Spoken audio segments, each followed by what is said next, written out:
এই দেশ স্বাধীনতার জন্য সবচেয়ে বেশি রক্ত যাদের ঝরেছিল তারা হলো মুসলিম। আজকে নরেন্দ্র মোদী যে জায়গাতে বসে গোটা ভারতবর্ষকে পরিচালনা করছেন, আমরা বিলক্ষণ জানি সেখানে ইন্ডিয়া গেট বলে একটি গেট আছে। সেই গেটে ৯২,০০০-এর অধিক স্বাধীনতা বীর যোদ্ধাদের নাম লেখা আছে। সেই ৯২,০০০-এর অধিকের মধ্যে ৬২,০০০-এর অধিক সেখানে মুসলিমদের নাম লেখা। ভারতবর্ষে সেই মুসলিমদেরকে প্রান্তিক করতে করতে করতে করতে একদিকে কেন্দ্রীয় সরকার আর একদিকে আমাদের রাজ্য সরকার, উভয় সরকার মিলে সেই জাতিকে যারা স্বাধীনতার জন্য সবচেয়ে বেশি রক্ত দিল এই দেশের জন্য, তাদের প্রান্তিক করতে করতে চাকরি বাকরি থেকে সবই নিঃশেষ করে দিল।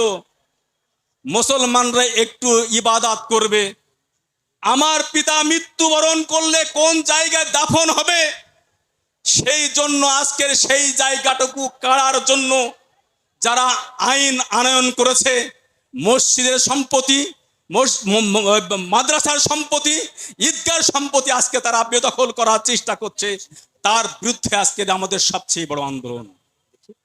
আমাদের আন্দোলন তাদের বিরুদ্ধে।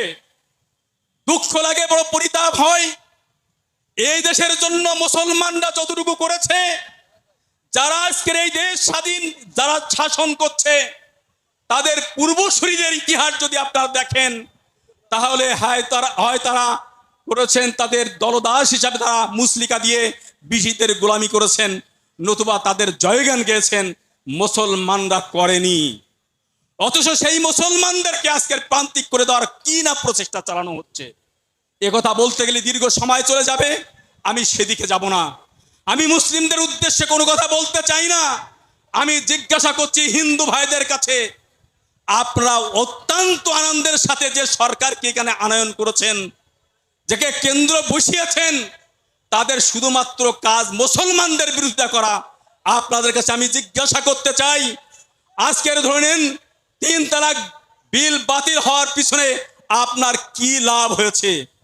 আপনাকে যদি জিজ্ঞাসা করা হয় যে আপনি কোন লাভে লাভবান হয়েছেন, নোটবন্দি করার ক্ষেত্রে আপনি কি লাভবান হয়েছেন, আপনাকে যদি প্রশ্ন করা হয় যে ৩৭০ ধারা বাতিল করে আপনি কি লাভবান হয়েছেন, প্রত্যেকটা হিন্দু ভাই আমার মনে হয় উত্তর দেবেন তাদের কোনো লাভ হয়নি।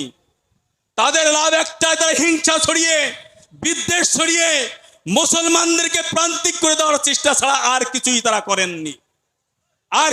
করেননি। এটাই তাদের সবচেয়ে সফলতা। আপনাদেরকে আমাদেরকে ভাববার সময় এসেছে, আজকের ভাবতে হবে।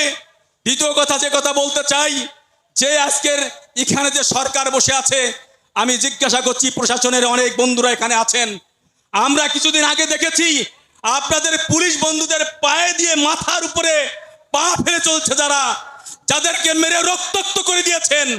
আমরা দেখেছি আপনাদেরকে যে ভাষায় গালি দিয়েছেন অনুব্রত মণ্ডল, যে ভাষায় গালি দিয়েছেন শুভেন্দু অধিকারী, সেই ভাষায় কি গালি কোনদিন নওশাদ সাহেব দিয়েছেন? সেই ভাষায় গালি কি কোনদিন ইমতিয়াজ সাহেব দিয়েছেন? সেই ভাষায় গালি কি কামরুজ্জামান সাহেব কোনদিন দিয়েছেন?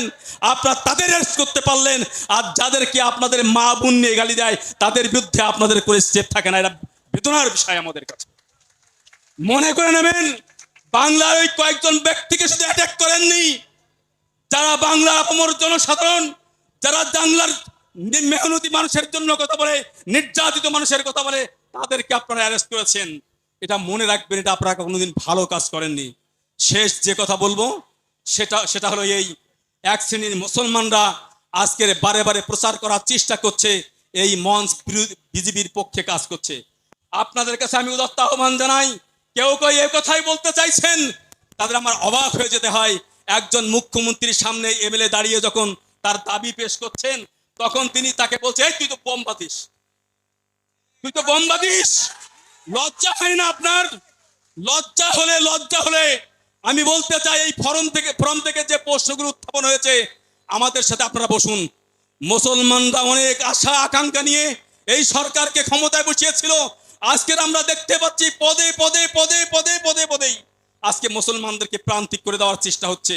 আমরা অধিকার চাইছি, সংবিধান যে অধিকার দিয়েছেন সেই অধিকারটা চাইছি। যদি আজকে আপনারা সেই অধিকার আমাদেরকে সঠিকভাবে বুঝিয়ে দেন, তাহলে আমাদের আন্দোলন করার কোনো প্রয়োজন আছে বলে মনে হয় না।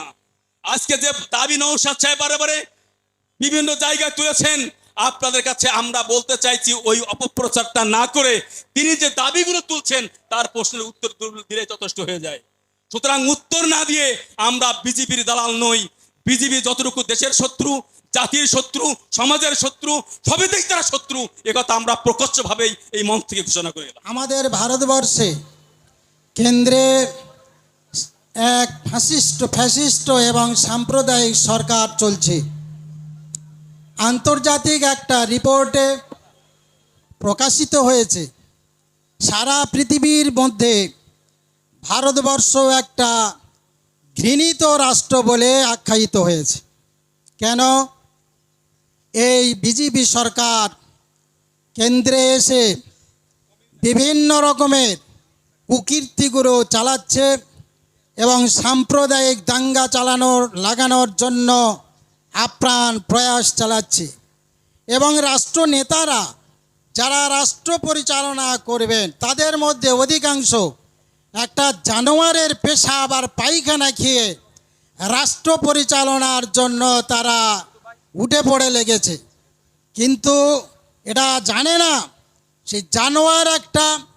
সেই জানোয়ারের পেশাব আর পায়খানা খেয়ে ব্রেনে কীরকম কতটা বুদ্ধি হওয়া স্বাভাবিক হতে পারে। সেজন্য আজ এই ফ্যাসিস্ট সরকার, সাম্প্রদায়িক সরকার মুসলমানদের ওয়াকফ সম্পত্তি কালা কানুন এনে হস্তক্ষেপ করার প্রয়াস চালাচ্ছে, আপনারা সবাই জানেন। সেই সম্পত্তি উদ্ধারের জন্য আমরা আমাদের পশ্চিমবঙ্গ তথা সারা দেশের জাতি, ধর্ম, দল, মত নির্বিশেষে সবাই আন্দোলন চালাচ্ছে।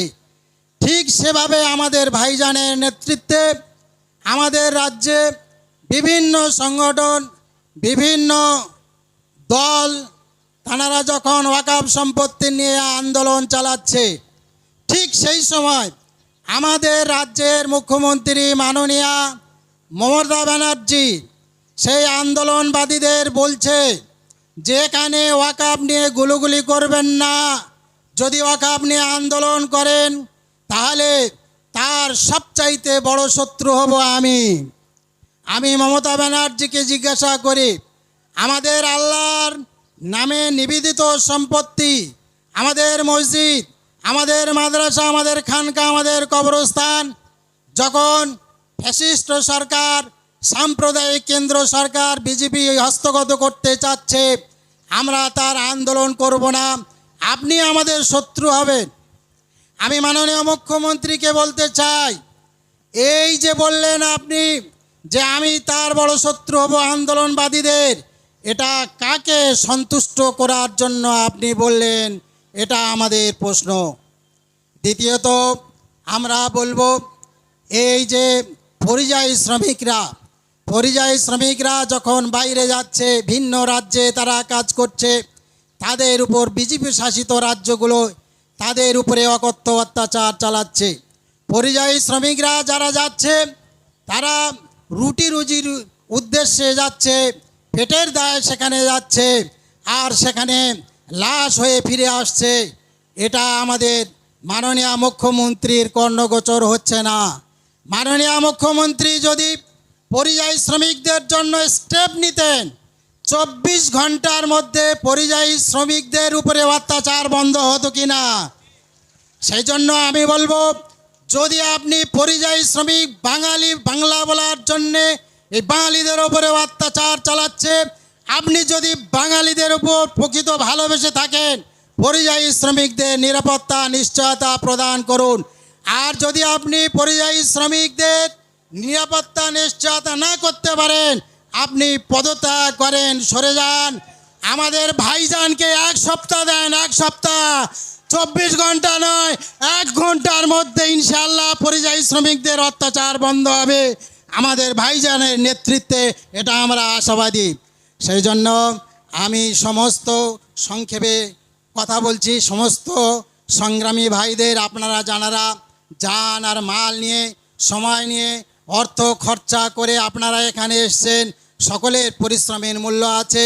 সকলকে সংগ্রামী অভিনন্দন জানিয়ে সকলের কুশল কামনা করে আমি শেষ করছি।